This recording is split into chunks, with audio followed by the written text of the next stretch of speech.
I'm Nancy Ross with Tim Ballard. You recognize him, I'm sure, from the hit movie Sound of Freedom, became an American hero and now an international hero for his incredible work rescuing children and bringing to light the horrors of child sex trafficking. A difficult subject, but really is super important right now, what's going on with the open borders, the U.S.-Mexico border in particular. In America, we've seen this mass immigration crisis around the world, and children are really caught in the crosshairs, and Tim has become an expert on that, dedicated his whole life to rescuing children, and now he has become a massive target, and he's here right now to present what you believe is bombshell evidence in a major case involving the alleged trafficker portrayed in the movie Sound of Freedom, who's suing Tim for defamation, saying she didn't traffic the children, and her attorneys are saying Tim's the trafficker. What he was actually doing was assaulting her everywhere. Cuenta el otro lado de una interminable historia. Estuve esperando casi 10 años para este momento, para salir a hablar y decirles al mundo que soy inocente. La ironía de todo eso es que Tim Ballard es el traficante. And we want to show you the video, but first, Tim, thank you. And there are just the most heinous and horrible and vicious allegations against you right now. I've watched you endure a lot of this. We met just several months ago and really touched my heart because the more I dove into it, the more I wanted to find out the truth and the more I don't see the evidence that they're trying to present against you. Mm-hmm. Let's start. First, how are you? How are you doing? I'm good. I mean, this year's been the most difficult of our lives, you know. Going up, I've been accused of everything. I haven't heard murder yet, but pretty much everything else. Yeah. And because Sound of Freedom was so big, of course, there's a big platform for critics to come on and start saying, "Oh, it's all false. It's a fraud," and so much of it comes down to the person in the film, based on a true story. They use different names, but we have recognized that it's based on a person named Joanna Suarez Moya, who is in the middle of her court case right now. I've already testified in that court case in Colombia. But in the meantime, she's decided to sue me and Angel Studios for defamation, saying that she never trafficked anybody, that she was actually the victim. And these attorneys, so she has her own defense attorneys in Colombia, but the attorneys, Mortensen and Rasmussen, who are representing other plaintiffs, accusing me of various things, right? They went down to Colombia and picked her up as a client and got her to sue me for defamation. So there's a lot at stake here, because if Rasmussen and Mortensen went down and coached her into telling a different story, then what does that say about all the other cases? Well, and let's make it clear to everyone, 4 claims so far against Tim and your wife, Catherine, have been dismissed. By different judges who have said, we see no evidence here. This is unfounded. Now, it doesn't mean Tim is off the hook completely at all. There are other cases, I believe 3. And by the way, two of those have had to pay a lot of money to us to cover our legal fees. That's how convinced the judge was. Yes, once Sound of Freedom became so popular, once you announced you might run for U.S. Senate, you suddenly became a target. And we're going to get into more of that, but I really want to show everybody this video. Again, never been seen before, seen in the courtroom, seen by the judge. Right. And now these alleged traffickers, their cases will be decided the end of this month. Right. And so you're sensing this is like a last-ditch effort by her team to try to smear you. Correct. And sway public opinion, sway public opinion. To sway the judge. It's not a normal practice while a court case is going on to come out and present evidence, but they opened the door to it by going down to Colombia and basically calling the whole thing a fraud and saying that I was the trafficker, that Joanna is completely innocent. So I felt like I had a little choice but to respond so the public can see what was presented to the court. And this is it right here. We're going to talk in more detail. This will be one of the last scenes we'll discuss. This is the last scene we'll talk about. Where that's her, where she's talking about building a sex hotel, there's literally children that will come to the scene. I saw them. But we'll get to that when we get there. And we'll see what she says to us about what we are to do to them for money. And one more thing I want to say, we just won a dismissal last week. The Salt Lake Tribune reported that one more case was dismissed, thank goodness.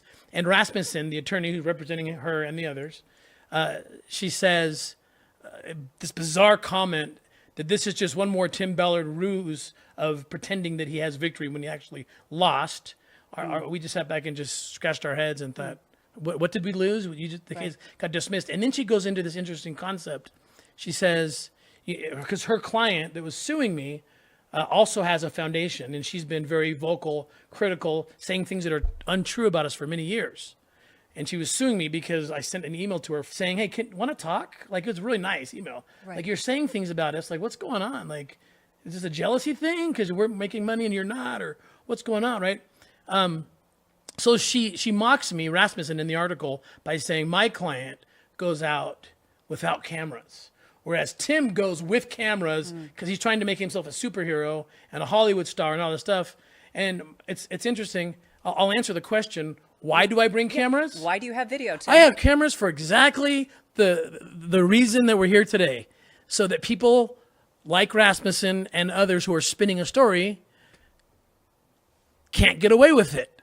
So I just thought it was so ironic and funny that, we bring cameras first and foremost because it's the evidence that you use in court. Right. Also to show the public that it's real. And by the way, we don't bring like our own videographers. Like we use DNA Films and other independent groups. We invite people in. If we're doing a fraud, the last thing I want is to bring some production company in to film it. It's going to catch you right? being the So trafficker. I thought it was so funny that she is mocking me for bringing cameras when in fact the cameras are the very thing that are going to shut her case and really do damage to her client. It's going to be interesting. All these people, these podcasts, especially in Utah, who want me to fall, right? It's going to be interesting to see if there's any integrity, journalistic integrity, because they've already reported that this is a fraud. When they see this evidence, it'll be interesting to see if they'll be honest and be like, oops, I didn't know she said this. I didn't know you had this footage. Tim, if it's okay, bring us to the beginning before we get to the end here, and how you got to Colombia. Yeah. You were working for Homeland Security. We know in the movie, in Homeland Security, Catherine tells you, quit your job and go rescue those kids, That's right. Okay, so tell us what was happening in So, Colombia. as you see in the movie, like my boss kind of had made up an excuse for how I could get down there. And so it was a training, consulting, but we turned it into a real case, right? And several cases, actually. I mean, the movie could only get into so many things. So it's a great question because it also answers the question of if you framed Kelly Suarez, then we need to know, how did you meet her? Because they'd like to paint some kind of picture as if like I hunted her down and this innocent girl and said, here's a briefcase of money, go bring me some fake kids. That's the kind of spirit in which the critics are trying to say. Right. So let's tell the story. How did I meet her? And I'd like the audience, as you hear the story, ask yourself, what would you do if you were me? And in every single one of the decisions I make. Okay. So the Colombian prosecutors, this is in 2014, they asked me to go to this beach called Playa Blanca. This beach is part of these distant islands off of Cartagena called Las Islas Barú. And they said, the reason we want you to go out there is because we have gotten continuous reports that children are being sold for sex out there. And there's not really a great law enforcement presence. And they said, just go to the beach, just sit on the beach and see if you're solicited, if anyone's selling children. That was it. So we're volunteer informants. We're signed up officially with the government of Colombia to work. So we're legal to work. Of course, I'm going to do that. If that's what they asked me to do, that sounds like a very important thing to do. So we get to the beach, and I'm not there for 20 or 30 minutes. And I'm approached by this person who calls himself Fuego. And we'll see the video. Yeah. In fact, Fuego says to me, hey, what you guys want some girls? I got girls. Now, this is important. You're going to see this in the clip. I don't go to him and say, hey, do you have 10, 12, 11-year-old girls? Right? We stay far away from anything that would look like entrapment. So I ask him, and you're going to see me when the clip begins, exactly what are you talking about? He says, I got girls. Like, like exactly what kind of girls? What are you talking about? Okay. So let's roll that footage and see what he says. All right.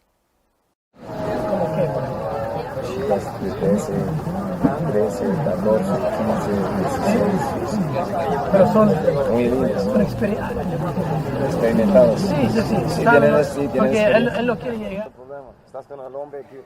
Okay, so you and Fuego, you met for how long on the beach? Oh, probably that conversation was probably 15, 20 minutes. Okay. He was trying to get me to actually go right then and there. Go right then and there to get some children. He pointed on the island and he said, see those houses? It's like, I have a room there. You could do this right now. Oh, my. And, my assignment from the Colombians is to, do what they asked me to do, which is to gain intelligence. And Fuego, by the way, he's one of the alleged traffickers being... Yes, he was arrested. He's right here sitting at the table. And he'll be in court at the end of this month. Correct. They're all in court together. For their decision. So I go back to the Colombian prosecution and I say, wow, your hunch or your intel seems to be correct. Here's the footage. And they watch it and their jaw dropped. Oh my gosh, this guy just comes up and offers you 12-year-old girls? And I say, yeah, here you go. Now what do you want me to do? Right? I mean, again, it's so funny. I'm being portrayed as if somehow I'm the dictator of Colombia. Like, I did this. I can make decisions, like charging decisions. Or you're in collusion somehow with a corrupt government. I've heard that too. Right. That it's it's all a ruse. Right. This is why we film everything. Right. And by the way, this is important to mention. The Department of Homeland Security and the U.S. Embassy, who I used to work for, I had to quit my job, as you saw in the film, to do this. But they still wanted to support. In fact, in the film, HSI, it shows HSI on the beach. They were there. They put out their own press release saying the same thing I'm saying, that this woman was arrested for selling children. As did ICE, as did Univision, as did many major media outlets. I mean, say what you will about the mainstream media. 60 Minutes covered it. CBS News was on the ground. We actually invited CBS News on the ground. They were on the island too. So you didn't stage this for CBS News? Right. How could I possibly, why would I take that risk? I bring CBS News down, Scott Pelley reporting, they tell the story of what happened. And they're talking to the prosecutors too to corroborate the information, how this all happened and so forth. Last weekend, police broke up a major sex trafficking ring in Colombia, which has become a destination for tourists looking for sex with boys and girls. The police had help from an American who went undercover to rescue the children, and Elaine Quijano met him. Tim Ballard has one mission: to track down child traffickers. 4 months ago, Colombian authorities asked him to investigate a tip that children were being sold there as sex slaves. Within a half hour, this individual walks up to me, starts asking me what I'm here for, what I want, and within minutes, he says, well, I've got kids as young as 11 years old. Ballard, a former Homeland Security agent, after that first meeting, the Colombians asked him to put together a sting. No men will be in here, only women. Spent months planning, renting this house, rigging it with hidden cameras to document the crime, coordinating with Colombian authorities, and negotiating with the traffickers. How they find these kids is they lure them in by pretending to have a modeling agency. They target them at 9 or 10 years old. And they were telling us that about by 11, they're ready for sex. They're ready to be sold. What is that like, looking into that kind of person's eyes? It's horrifying, and this is why. Because I've got a smile in the face of evil. This is the table where we're going to do the negotiation. Less than 24 hours after the operatives landed, the suspected traffickers arrived on the island, and the final deal with the undercover team began. 54 boys and girls aged 11 to 18 were ushered in for what had been billed as a sex party. They were given candy and drinks and told to wait in this small room. This little 11-year-old boy, I remember, he asked one of my operatives if they could give him some cocaine or something. He said, they usually give me something because I'm really scared. By the time the deal was done, the alleged traffickers were set to make $25,000. That transaction was never completed. 25 Colombian special operatives stormed the party, arresting 5 suspects, 4 men and 1 former beauty queen, all charged with child trafficking. The victims, 29 of whom are under 18, were evacuated, given medical exams, and placed in a rehabilitation center where specialists are working to undo the damage. Right before I got in the boat, we had to walk by this room where the kids were, and they put their hand up. And I touched their hand and see that there's liberation now. Liberating one child at a time. So the Colombians then asked me to pass the case off to one of their undercover operators because it's not my case. It's their case. So, and one of them was with me on the island anyway, right? So I basically say, hey, Fuego, this is my representative in Colombia. I love your idea of bringing kids to me and my buddies. We'll have a party or something, but I need you to work with him, right? Because it's his job to get the evidence, really. So he starts working the case, doing what they're doing, and they don't need to tell us anything. You know, we're just, again, we're like informants, we're assistants.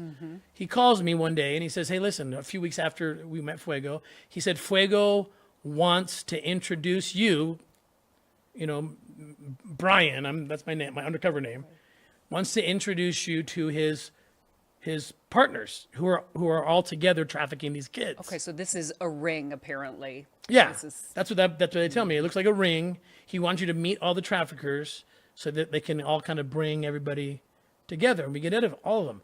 We don't know who's going to be in that place. Very risky. We're going to go into their territory. I knew there was guys with guns. I saw the guns on them, you know, that he had around his apartment, and we go in with hidden cameras. Because, again, I bring cameras everywhere I go. You know, really it's because I just want to be hero and I want everyone to think I'm so great. Right. No, it's so I can answer people like Rasmussen and Mortensen who make up lies about me. Okay, so let's show this next clip. Let's show the clip. Hola, Tomás. ¿Cómo se llaman? Giovanna? Joana. Es jefe. Tú no puedes enviar la foto. Ella tiene una hermana de 12 años virgen. Quiere llevarla. ¿En serio? Ellos están organizando. Ellos van a llevar una hermana de 12. Dale. Yo no he hablado. Le dije $1,000. O más. O más. Quiero verla bien para pagar $1,000. Pero tengo que hablar con ella. No, el jefe gringo, sí, él va a pagar. Si tiene esto. Quiero conocerla. Yo no Conocerla en persona. ¿Algo más? ¿O estamos bien? ¿Están listos todos? Sí, porque este número así salga desde Colombia. Sí, es internacional, no hay problema. No hay problema, yo me comunico con Edward todas las noches, hasta todo el momento. Hablamos un poco. Sí, con ustedes, conmigo. Voy a estar cerca. Voy a estar cerca, igual no hay problema. Muy bien. ¿Está bien? Ok, me despido. No, ese terreno está disponible ahí para eso. Si nos quieres llevar a viajar, ya estamos dispuestos. ¿Para qué? No, pues queremos hacer una gran fiesta en Puerto Rico. Sí, no. So what you just saw there was I walk into the room, the two guys are undercover Colombian operators, and I walk in with at least one other of my operators, pretending to be the clients, and he introduces me to Kelly Joanna Suarez Moya. Yes. That's how I meet her. We see her Okay? shake your So hand. what, And at what point do I become the trafficker here? At what point do I become, you know, the guy framing this woman? I show up because a guy who asked me if I wanted 12-year-olds, you know, and if I did, to come to this place. come to this apartment, So- and they're all there. So who would do something different than this, right? If you're me, of course I'm going to go. So I show up there and she's there. And what you just heard was one of them says, I have a 12-year-old that I've already talked to. You know, they're talking about other kids too that they have. But she's like, and she actually says, you hear it from one of their own mouths. For $1,000, I got this 12-year-old that will be at least one of the people that will come to your party. Was this the virgin they were talking about? Yeah, she said that they've been prepping her. What they had told me was they'd like to recruit them around 9 years old, and they kind of desensitize them. I've had conversations with several of those traffickers. Edward seemed kind of be the ringleader to me. And he says about 9 years old is when you kind of start to groom them, and 11, 12 is when you start to sell them. So she says, yeah, we're ready. This one's ready. So that led up to the island rescue. Well, one more thing happened. Yes. So again, I'm not the dictator or king of Colombia. I am literally a servant trying to help this country who has a major trafficking problem. So we go back to the prosecutor. The prosecutor is the boss. Okay, Mrs. Prosecutor, this is what happened at the apartment. We met this woman. I didn't know who she was until that moment, who's Kelly Joanna Suarez Moya. And she offered us a 12-year-old and others. And the other traffickers were in the room saying, yeah, we got more. We're kind of pooling everyone together. So there you go. Now what would you like me to do? Like, again, I'm not running this thing. What would you like me to do? And they said, well, we'd like you, now that you kind of have some rapport with them, why don't you go and schedule, have a lunch with them where we can get the cameras set in a better position. You don't have to like go into their apartment wearing undercover camera watches and things. We can set cameras up so we get a clear vision and ask them more about what it is exactly they're offering. Tell us now what is coming up in this next one where Kelly is very clear on camera here saying delicado. Well, yeah, so let's, and we got two different, we set it up really well because now they're coming into our territory. Right. So you can see very clearly. And I'm following the instructions of the prosecutor. Ask them what these children, they've already established these kids are at least 2 times now on video. We have them talking about at least 12-year-olds. Eventually they're going to introduce an 11-year-old. Okay. But they say, so that's the ages. We already know that we've established. And they want me to get them to tell me what these kids are going to do for money. What are they going to sell them to us to do? So, and that's important, by the way, to the case, because obviously you have to get them to admit this isn't, like you said, just a pool party. Right, because they're always, if you didn't film it, you know, again, back to the Rasmussen mocking of me bringing cameras. Right. They're going to make up whatever story they're going to say. Oh, it was just a pool party. It was just a quinceañera, whatever. They're going to say something. So this clip is actually very self-explanatory. I'm simply asking one of the traffickers, whose name's Samuel, who's also been charged. I say, what do these kids do? Will they do anything? Do any sex act? Like these are, you know, what goes on? So let's watch what happens. ¿Y qué tipo? ¿Qué hay límites en cuanto de lo que van a hacer las niñas? Son niñas que no son muy, como deben saber, no tienen mucha experiencia. These are girls that aren't super experienced because they're little girls. Entonces, tratar de tener un poco. So try to have a little bit of delicadeza. A little bit delicate with them. Igual son niñas inocentes y que usted es el que le va a dar la experiencia. So he just said these are innocent girls. So.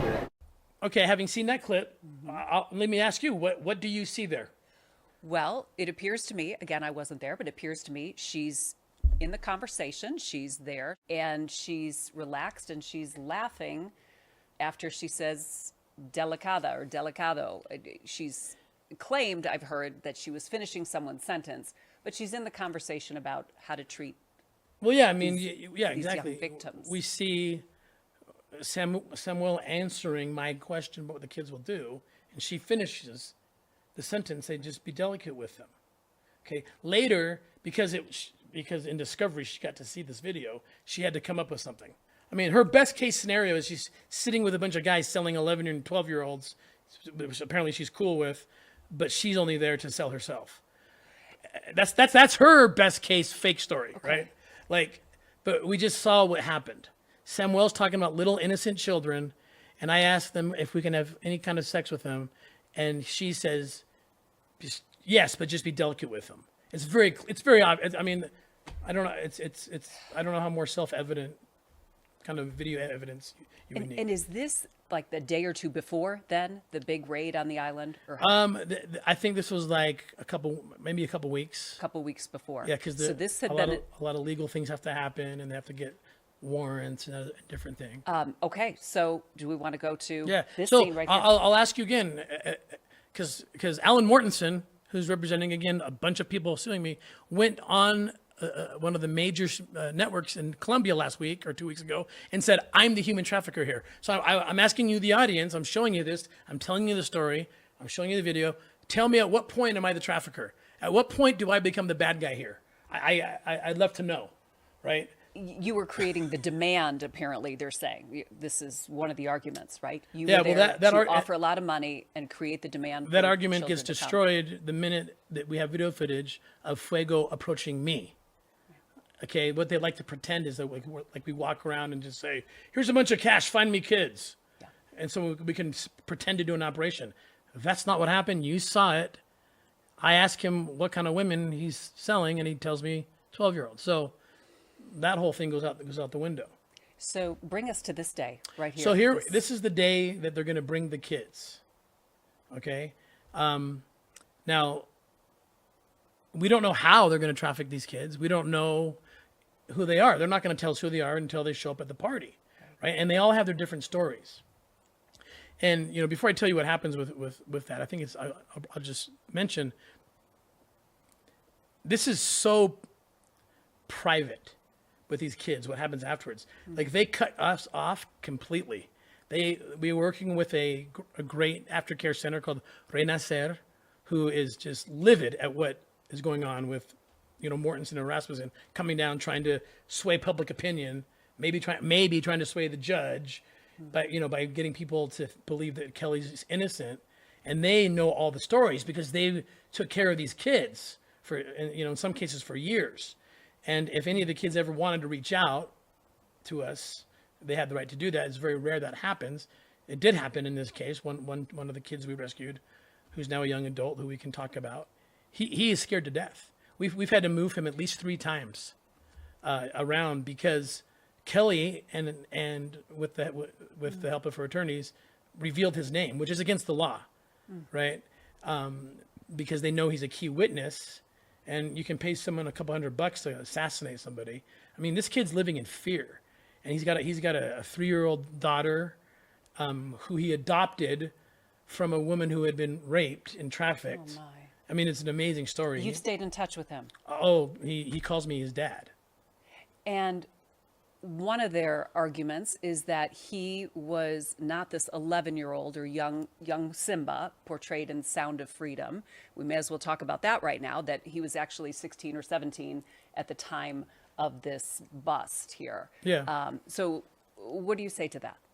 I say that, and we've always said from the beginning, before Sound of Freedom came out, this is based on a true story. I don't have the rights, by the way, to tell it. It's not a documentary. That's why the beginning of the movie is based on a true story. And it's multiple stories, I believe, right? Yeah, it's a conglomerate. Woven into it's a conglomerate. The Sound of Freedom. And I've been even before the film came out, like, did you really kill that guy at the end? No, I didn't. Did you actually go up that river by yourself? No, I had a couple of people with me, like, who went on into that camp. Like, we've been very, very open about what things have been dramatized and what's not been dramatized. So that a lot of things are dramatized. Okay, so yeah, seems... Simba may look like he's maybe 13, but when we rescued him, he was maybe 15 or 16. I don't know the exact ages, but the fact is he was there. That's why I asked someone, put yourself in my shoes, right? I don't tell them how they traffic. I don't know their methods yet. We're going to learn their methods. Right. But based on the narrative and the true story that's happening here, we have no choice. We're not going to say, cut the party just in case someone comes that shouldn't come, or you know what I mean? Yes. Like a lot of times they'll bring adults to the parties. If you're selling children for sex, I've never seen someone who's doing that that's not also selling adults. So in almost every operation I've been in where kids are rescued, there are adults who make themselves available. And even if prostitution is legal, you were saying, it is against the law to traffic anybody, to That's traffic right. an adult or a child. Adults can be trafficked too. Anyone. Yeah, adults can be trafficked as well. I mean, these are serious allegations that are 15 to 20, 30 years in prison. Is that what they're looking at? Yeah. All we could do is go off what they were telling us is they had a modeling agency, and that's it. That's what they told us, and it's actually in the clip. They have a modeling agency, and that's how they recruit these kids, and then they sell them. Okay. So that's how that's the only way they told us how they do it. And in fact, when you see in the clip on the island scene, it was their idea. In the movie, they made it look like it was my idea. It was actually their idea. Why don't we keep doing these parties? Like, this was like a product testing party. what they wanted to do was build a sex hotel. And you're going to see all of them, including Kelly, talking about how best to do that, where to build the hotel, how to do it. And that's all caught on camera that we're going to show you here. Okay. We'll play that, and we'll have the full clip available too, if people want to watch all 25, 30 it's 25 minutes of this conversation. Before we get into some of the really difficult details about this conversation, and this entire conversation I know is not easy. Tell us how you get in that mindset, and you've been doing this. This has been your life's work for 20 years or more.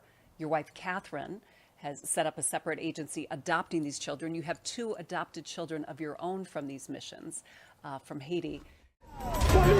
Now, let's take a quick look at the police raid at the orphanage in Haiti. Everyone just get down. Get down. Get down.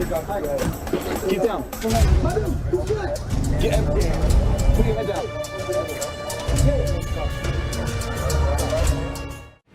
You don't even know how prevalent this is. Little kids this age being forced into sexual exploitation. Like you have no concept of how real and how huge it is. How huge it is. There's thousands of people who do this, and they would love to get their hands on little kids like this. And they're this age, and they're this age. So this is, and I fear that people won't understand. Because she doesn't look like a bad guy. What a huge problem is. They never look like bad guys. I've arrested dozens of bad guys. None of them look like bad guys. They look like you, they look like me, but at the end of the day, you can't traffic children. No. At the end of the day, there's laws put in place to protect kids, and one of those laws, surprise, surprise, is you can't sell them. Like, you can't sell human beings and put a price tag on them. And that's what these 2 people did. Both of them did it. Both of them knew they were doing it. They didn't know who we were. They knew us for an hour. They had no idea who we were. If you guys were traffickers, you'd come in just like this. Tell us how you and how some of the operatives with you even prepare for something like this. And this next scene portrays this, right? This is the point where you see these are real children who people are selling for sex. And I mean, it is the most heartbreaking thing. There's not one of my operators who doesn't have, like, we have to see therapists and do all sorts of things to keep ourselves sane, We have children of our own. We see our own children's faces in the faces of these children when we see them. But in this next scene, you're going to see us. They're going to present some of the kids. They bring a couple of them out, and it is so hard. Tim, what's so hard for people to believe, and especially those who don't want to hear it, they don't know perhaps it's the fastest growing criminal enterprise in the world, and that America is the top demand for child sex, for child rape videos, which I could never. I used to think it was some psychopath in a basement somewhere, just an anomaly, someone who could do this. No. But to think that they're, like you said, and it's gone up. Way up. Thousands of percentages, and just the trafficking over the border is up under this current administration to over 2,000%. And that's one of the reasons we need to be having this conversation, right? Because like Red Pilled America and whoever else, what they're doing, and probably not intentionally, I hope, they're undermining the cause by saying it's not real. These aren't real. This is staged. Rasmussen and Mortensen continue to talk about it's all staged so Tim can make himself a hero. Like, look at these kids. There's a kid who's running for his life right now because of what they're saying. Okay, are you really helping the cause? It's funny, they call me a trafficker. Who's the accomplice here? If this woman actually said the things that we just saw that she said, so we know she said them, and you'll see something else she's going to say even worse in a minute, and you're defending that, who's the accomplice to the traffickers? Me, or is it them? And if you're irresponsible in your media reporting about what we're doing, and to try to sensationalize some story, about how the Sound of Freedom is this great fraud, who are you helping? who are you helping? You're not helping the guys saving the kids. You're helping the traffickers. And Tim, like you said, all of this distracts from from right. What is at the heart of this, and the children who are crying out for help. Think of these kids. You're going to see them on the right screen. now. If you're watching this screen, you'll see them because this is looping. They come out. These are real children. Okay, and so when you undermine what we're doing, and you call Kelly innocent and a victim, and when you reveal details of operations, or when you make accusations against a person or people who are doing this work, make no mistake, you are helping. The traffickers love this. They love these lawsuits. You don't think they love these lawsuits? They love it. It is slowing down the work, and I'm just so. That's why this case is so important. I mean, Mortensen and Rasmussen. I mean, everything on the line right here. If she's convicted, what's that going to say about the other cases? Yes. That they spun some crazy story.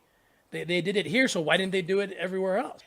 When she filed this lawsuit against you, I saw you the next morning when this story broke. Right. I was interviewing Tim at CPAC.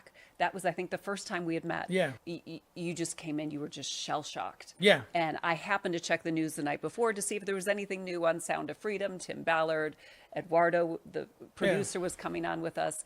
And were you... And I said, the trafficker portrayed in the movie is suing you for defamation. What did you think? It's heartbreaking because I know what that means. The work's going to slow down.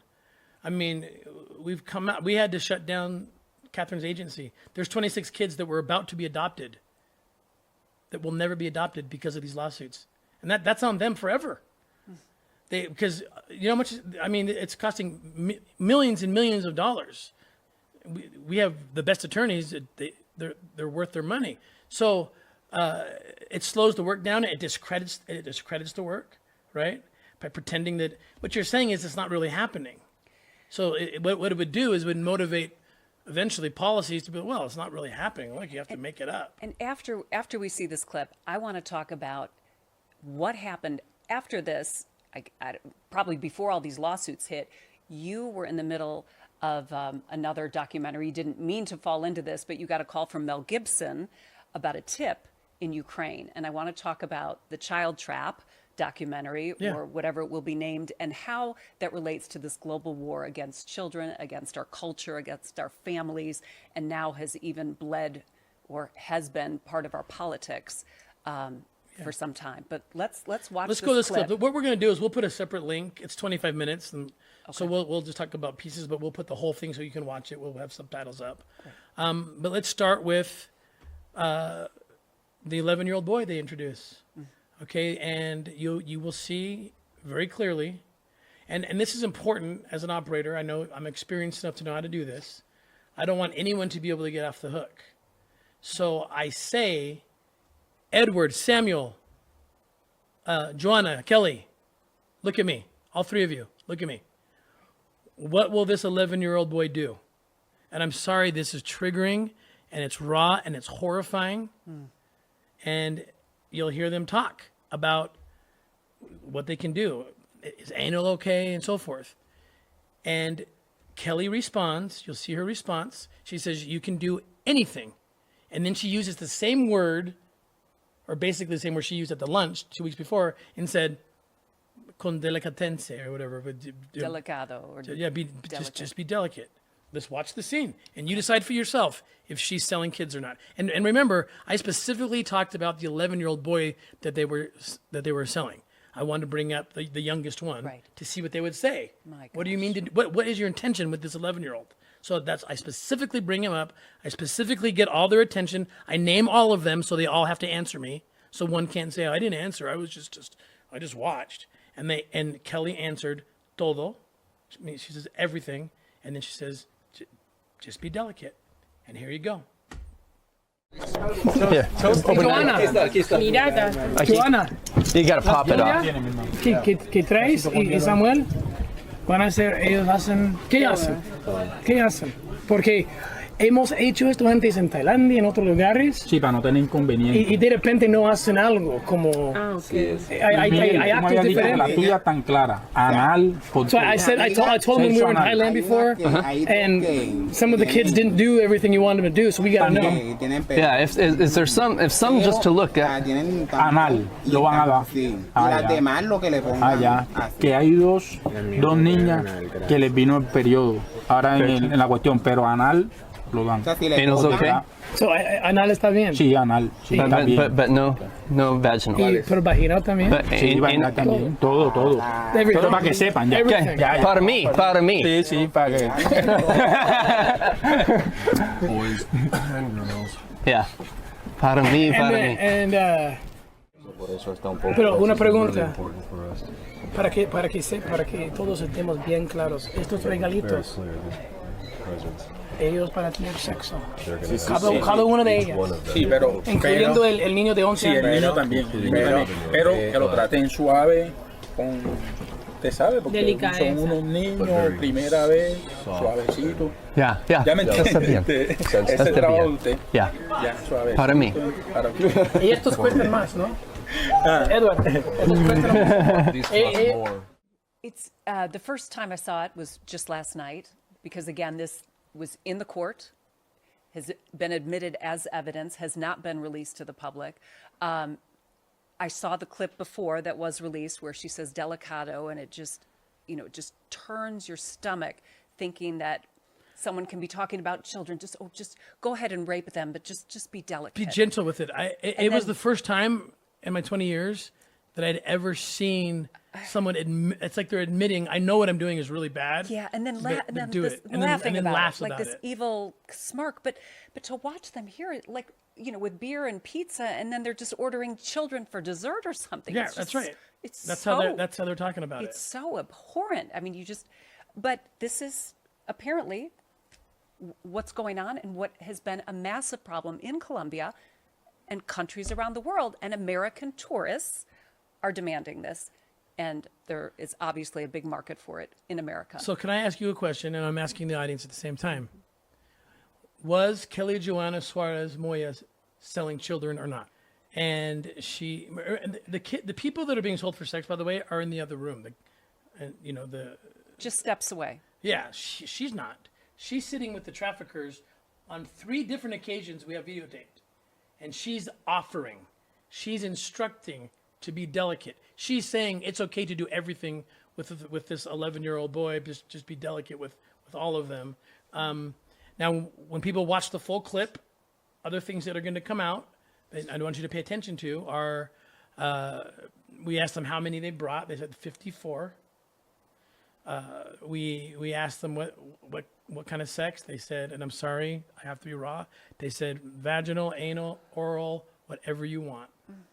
And then... And can I just say, if they're saying this so casually and flippantly, this has happened before, or they appear to have been in this situation before and know these kids, or know these. To me, it's impossible victims. to think they haven't been there before. Since Fuego approached me that day on the beach, this is his gang, and he says, I could take you right now to a 12-year-old. Right now. And I said, no, we got to go, but let's stay in touch, right? So this is something they offer, not something we're even asking for, right? So were you shocked at all when you heard this conversation and how quickly they came to the table? Oh, it's so shocking because it's just a business. Like you said, it's like selling pizza or selling a computer or whatever. And what I want people to pay attention to also, beyond, after they give you the instructions on how you can have sex with everybody, you're going to hear them talk about how we're bringing cocaine. It'll be here in about 30 minutes. And then they start getting into this sex hotel. And you'll watch the whole thing.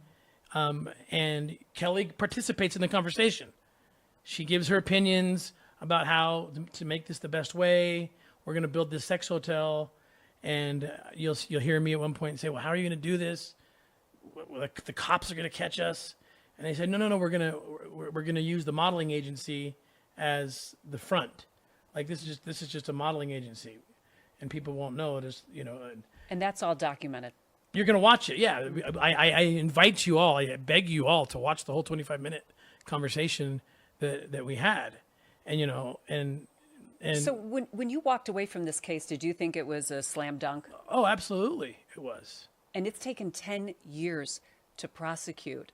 This video has not been out for 10 years. Yeah. Why?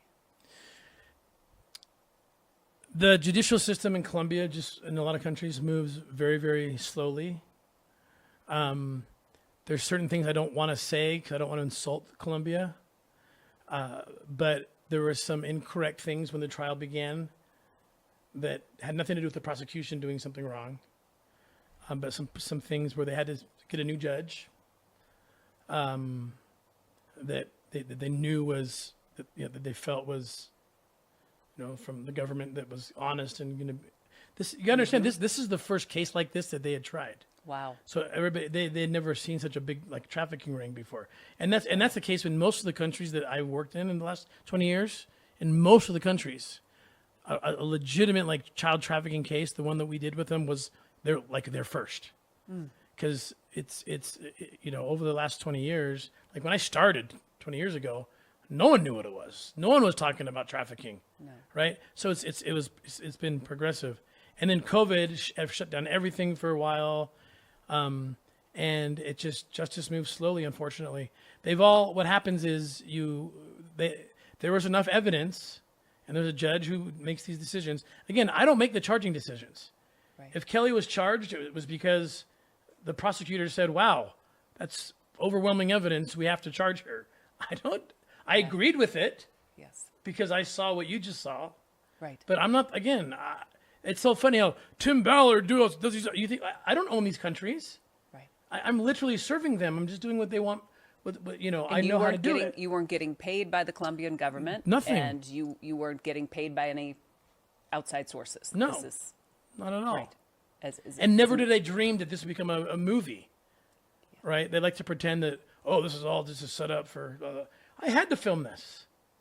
The whole point of this is I'm going to come back to the prosecutor and say, here's what happened. Watch for yourself. Right? I mean, and thank goodness we have it. So we can get around these lies. You know, again, I just go back to that. Like Mortensen goes down and says, ironically, Tim Ballard is the trafficker. And I'm what evidence would she? Well, exactly. That's what I'm saying. Here's the whole story. At what point do I become the trafficker here? I'd love to know. I've told you the whole story. Here's how it happened. What would any of you have done differently than what we did? We followed the rules, the procedures. We were solicited. We follow up. That's what you do.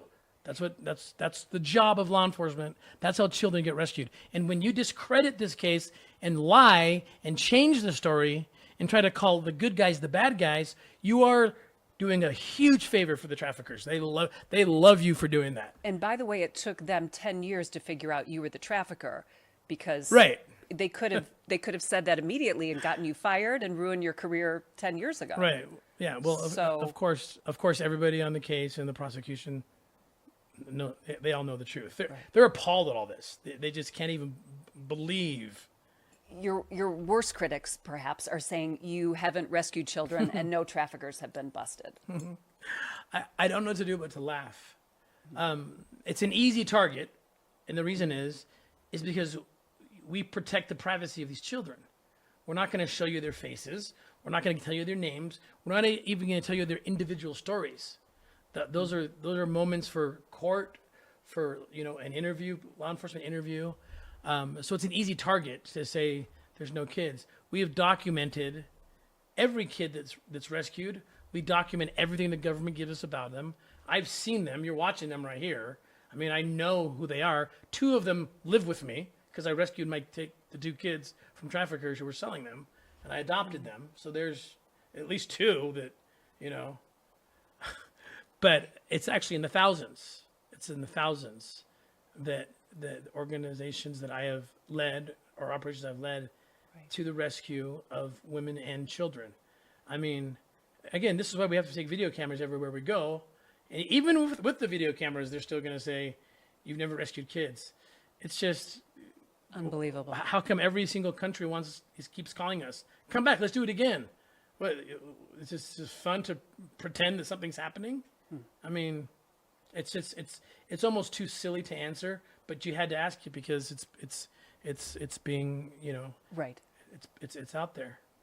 Well, you are incredibly strong to be standing and still fighting. And that's what I want to talk about, if we can, briefly, what is next and what came.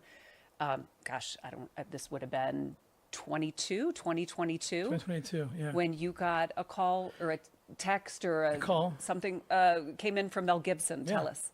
Yeah, I just got a random call from Mel Gibson, and he hates child trafficking as much or more than anyone else, and we knew each other from different reasons, but we always talked about it. He really cares deeply about this cause. And when the war broke out in Ukraine, he called me like the next day, and he said, "Hey, there's several orphanages out there that I'm familiar with or sponsor. Is there any way you and your team could go get them out?" And that was 24 hours after my wife had told me the exact same thing, because her agency was in the process of adopting, I think, 7 Ukrainian kids, like months away. Before the war broke out. So Catherine's like, "You got to go to Ukraine and find those 7 kids." You personally? Yeah, and I said, "You're kidding me, like, Catherine. There's bombs dropping." Right. And she's like, "Yeah, but these kids could get hurt or whatever." It was, and she was like biting her lip and crying as she was asking me to do this. I mean, she knows the danger. She just asked me to go put myself in, but that's her passion for these kids. Right. And so we ended up going out there. We partnered with Aerial Recovery because their expertise is working in hot zones, war zones.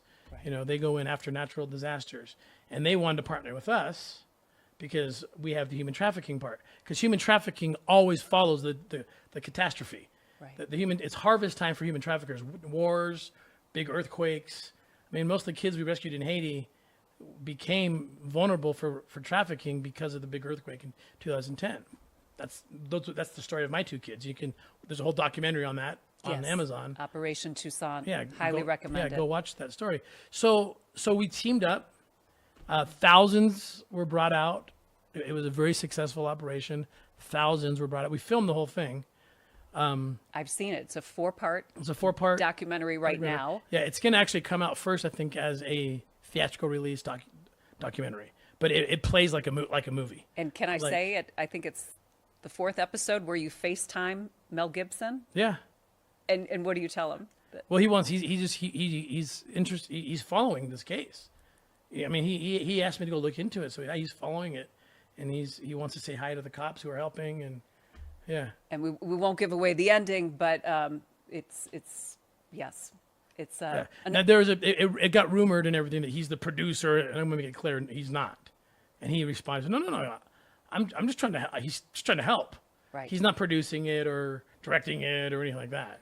But what was fascinating is you said it uncovered what you believe is the biggest, perhaps one of the biggest child trafficking operations on the planet. Yeah, it's the biggest one I've ever been part of. I think the story is more compelling than the Sound of Freedom story. Because while we were in Ukraine, we came across a Dutch pedophile group. They're a political action group. Right. That were trying to get the laws changed in Holland. Part of NAMBLA, right?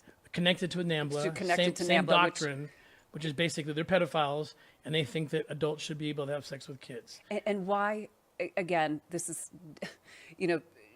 it's difficult to talk about just matter-of-factly, but why do they think it's okay to have sex with kids? Why is that? Because they think that kids. He explains it. The bad guy, Nelson Matman, who we end up tracking down. He's hiding out in Mexico. I don't want to give everything away, right? But right. I'll give pieces. He's hiding out in Mexico when we find him. Well, we find him because he's actually inquiring about how to get some of these vulnerable kids from Ukraine to him. Mm-hmm. And so that's how we kind of get in there and go undercover. But he says in an interview in the documentary, he said, "Why shouldn't kids have sex? If a kid can say he wants to go to the park, or a kid says he wants ice cream and likes strawberry ice cream, why can't a kid also enjoy sex?" So this group you find is connected to NAMBLA, the North American Man-Boy Love Association, this push for the acceptance of pedophilia. We've seen it creep into now the politics in America, where apparently the vice presidential pick, Tim Walz, is being accused of wanting to somehow legalize pedophilia. Yeah, there's a bill, I saw it. I'm not an expert on it yet, but what it looks like is he has made or is trying to make pedophiles a protected class. You know, kind of like the Civil Rights Act. Right. This include pedophiles in it as well. That your sexual orientation could be you prefer children. And this is the pedophile agenda. This is what they've been pushing for. They've been trying to change the name pedophile to minor attracted persons. They want LGBTQ plus MAP. MAP, minor attracted persons. Yes. Doesn't sound as bad as pedophiles. Because what they're turning this into is it's not bad. They're going to try to change this whole thing. And that's where we're headed. Other republics, the same thing happened to the Roman Republic. You know, the ancient Rome, ancient Greece. Let's talk about that. Was the end of their. That was the end of their existence when they started doing that. They started legalizing pedophilia, and we're definitely heading in that direction. And I learned that when you see the documentary. Yes. Either it's called Child Trap or Hidden War. We don't know which yet, but you'll see this story. You know, it ends with this huge takedown of this organization, but then you learn, oh my goodness, like these leftist kind of agendas, and I'm not saying liberals. This is not political to me at all. And I hate it because Trump put so much emphasis on human trafficking, I worked closely with him. Yes. And so all of a sudden people discount me. Oh, he works with Trump. I would say the same thing and run just as fast to President Biden if he called me. But they're not calling me. He hasn't called you? No. They haven't employed you to fight any of these No, missions? I've had no interaction at all with this administration. But you're saying put children over politics. Put children over politics. It's Otherwise, not about I mean, the fabric, the very fabric, not only of our families, but our country, our society is at stake when we look at ancient Greece and Rome. And that's why it's important that we do what we do. And that's what part of this interview is about is no one else is doing what you're doing. I mean, no one else. There's a lot of organizations that do a lot of good things. There's very few that in their intervention that actually go in undercover, go to the darkest corners of the earth, like we just did last week in Mexico. Yes. And like you're seeing us do here, and to discredit it, you're only helping the human traffickers and the child traffickers. So I'm so grateful we filmed all this. Yeah. I'm so grateful we're able to show it to people, so they know the truth about what happened with Joanna Kelly Suarez Moya and the people who are supporting her. And you've been the pioneer, and that's led to many policy changes, and we need more policy changes, more tougher laws, and also laws that favor victims, right? So they can restart their lives. But I know there's a lot of work being done on that, but an honor to chat with you again, and I really appreciate you sharing this. And I did have the privilege of going on that mission in Puerto Vallarta, and much more to share on that. You were there. Not that I could see, and I still haven't slept since then. Again, back to the lives that are at stake here, but a real blessing. Well, God bless you and your family, and we'll be very eager to see how this is resolved here in the next few weeks. Yes, thank you so much. Thank you.